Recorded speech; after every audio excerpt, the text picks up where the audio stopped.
bees, grasshoppers leading the way, butterflies.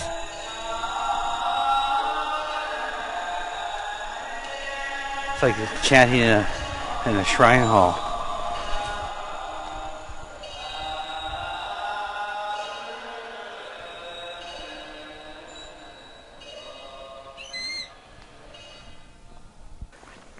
Little calf.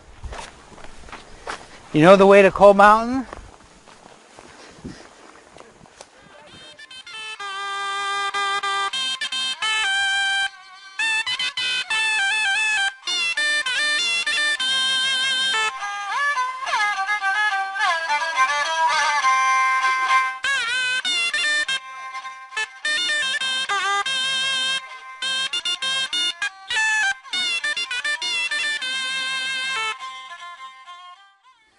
I came once to sit on Cold Mountain and lingered here for 30 years. Nobody knows his real name. Cold Mountain was his real name. He just showed up one day and started writing poems.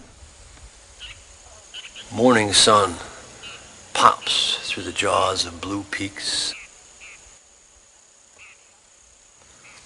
White clouds are washed in the green pond. Who would have thought I would ever leave the dusty world and come bounding up the southern slope of Cold Mountain? The path to Han Shan's place is laughable.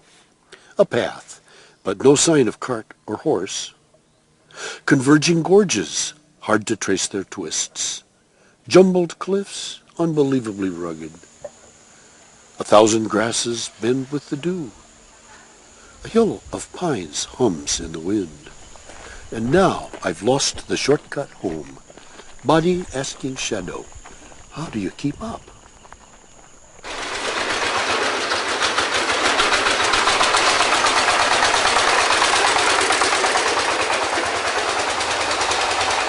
Hello. 你好。你好。你好。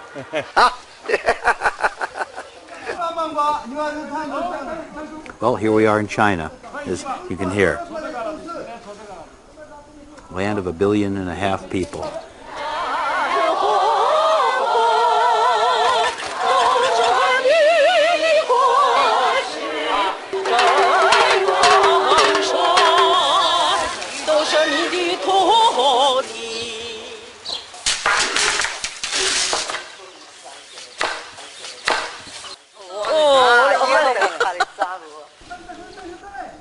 Finding stillness in China is really rare.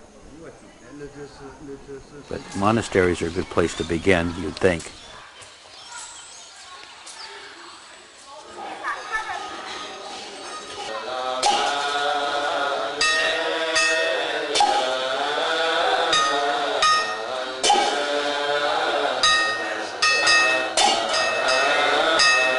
Han Shan lived here about 1,200 years ago. They say he was a poor man, a crazy character. Here we sit, a bunch of poor scholars ravaged by extremes of hunger and cold. Out of work, our only joy is poetry. Scribble, scribble, we wear out our brains. Who will read the works of such men? On that point, you can save your sighs. We could inscribe our poems on biscuits, and homeless dogs wouldn't deign to nibble. The Buddhists say he was a Buddhist. The Taoists say he was a Taoist. But nobody claimed him while he was alive. He was always poking fun at people, trying to get them to be better. 人生再承蒙，恰似盆中虫。终日行绕绕，不离其盆中。神仙不可比，烦恼既无穷。岁月如流水，须臾作老翁。 Somebody collected his poems after he disappeared. He left about 300 that they were able to collect. And of course, a great deal of controversy is whether they all date from the same time or same person. Well, Lu Chiu-yin, a provincial governor, left a text behind that may be real, may be legendary, may be invented, but it purports to tell of a visit to a person known as Han Shan. He lived alone 70 li west of the Tangxing district of Tiantai at a place called Cold Mountain. He often went down to the Guoqing Temple, one of the great monasteries of the Tang Dynasty, and this is where he most likely spent his winters. He was good friends with an older monk named Fungan, or Big Stick, and Pickup, Sure Duh, who worked in the kitchen and saved leftovers for old Cold Mountain, who may have lived here in the monastery or lived just outside its walls. Nobody knows it. Han Shan would come, walking the long veranda, calling and shouting happily, talking and laughing to himself. People in the West like Cold Mountain because she was one of the first poets to use colloquial language. My mother and father left me a good living. I need not envy the fields of other men. Clack, clack goes my wife at her loom. Jabber, jabber goes my son at play. Chin in hand, I listen to the singing birds. Clapping hands, I urge on the swirling petals. Who comes to commend me on my way of life? Well, a woodcutter sometimes passes by.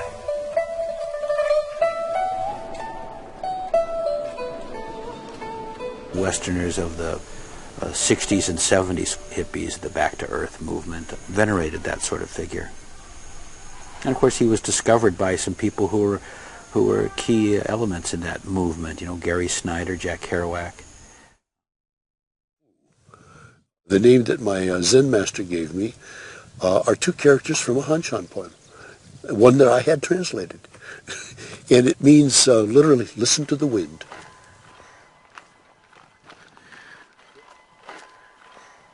The smell and the feel of the High Sierra backcountry was very much in my mind when I did the translation. It was my last quarter in the East Asian Languages Department at Berkeley. I asked my chief professor, Dr. Chen, are there any Buddhist poets I could work on? And he said, oh, I know just the person for you, Cold Mountain, Han Shan. I moved to an abandoned cabin in Marin County for the spring and shared it with the novelist Jack Kerouac. And of course, you know, Jack being Jack, he loved the idea of Han Shan. And so did many other feckless youth of the time.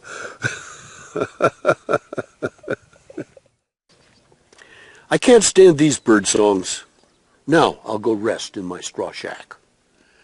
The cherry flowers out, scarlet. The willow shoots up, feathery. Morning sun drives over the blue peaks.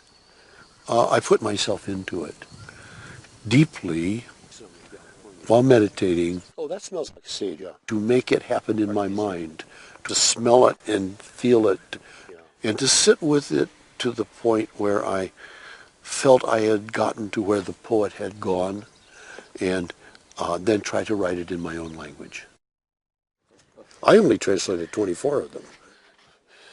A far more thorough set of translations are those of Dr. Burton Watson, who did his, as far as I know, after I did mine, and then I read them with great pleasure. I was living in Japan. The Japanese were beginning to take an interest again in Chinese literature. And I was doing translation and editing work. So I went to a Kyoto bookstore and I bought an old Japanese copy, woodblock printing. 1756 is the date. Wow. Han Shan became far more famous in Japan than he was in China. The Japanese Buddhists took up Han Shan in a way that the Chinese hadn't. And made into a serious Zen figure. Have I a body or have I none? Am I who I am or am I not? Pondering these questions, I sit leaning against the cliff while the years go by, till the green grass grows between my feet and the red dust settles on my head. And the men of the world, thinking me dead, come with offerings of wine and fruit to lay by my corpse.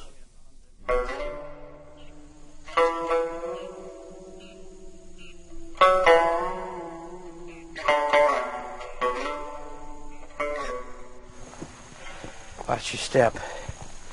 Almost there. When I was living at a monastery in Taiwan, there were more pilgrims behind us. The abbot published an edition of Cold Mountain's poems in Chinese, the whole poems. This is Cold Mountain Cave. It's the butterfly woman. She's still here. So, right in the monastery I moved into, there was Cold Mountain waiting for me, and so I started working on his poems. You hear the bats? There's probably been people living here just like Cold Mountain did. You know, that's the hermit tradition. He looked like a tramp. His body and face were old and beat, yet in every word he breathed was a meaning, in line with the subtle principles of things, if only you thought of it deeply. This must be a statue of Cold Mountain. No matter how disreputable you are, when you die, you always get kicked upstairs. They've even, on the backside of the incense burner, they've called this Cold Cliff Temple. So in the local villagers' minds, this is a Buddhist temple. His hat was made of birch bark. His clothes were ragged and worn out. His shoes were wood. Thus, men who have made it hide their tracks. And so these are the statues of Cold Mountain, Pickup, and Big Stick. Big Stick was a monk. Pickup lived in a monastery in the kitchen, so both would have probably had their heads shaved. Whereas Cold Mountain lived outside the pale and only visited. So using that, this should be Cold Mountain here. Sometimes intractable, sometimes agreeable, his nature was happy of itself. But how could a person without wisdom recognize him? That's almost a generic description of a Chinese hermit. Yes. Yes.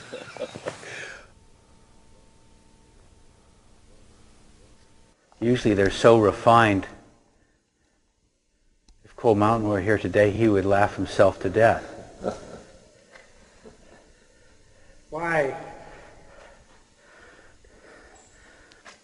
Because Cold Mountain loved to laugh.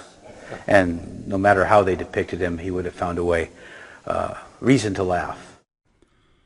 重言我不惧，鸟道绝人迹。听记何所有？白云报忧时。住此凡几年，屡见春冬意。寄予钟鼎家，虚名定无疑。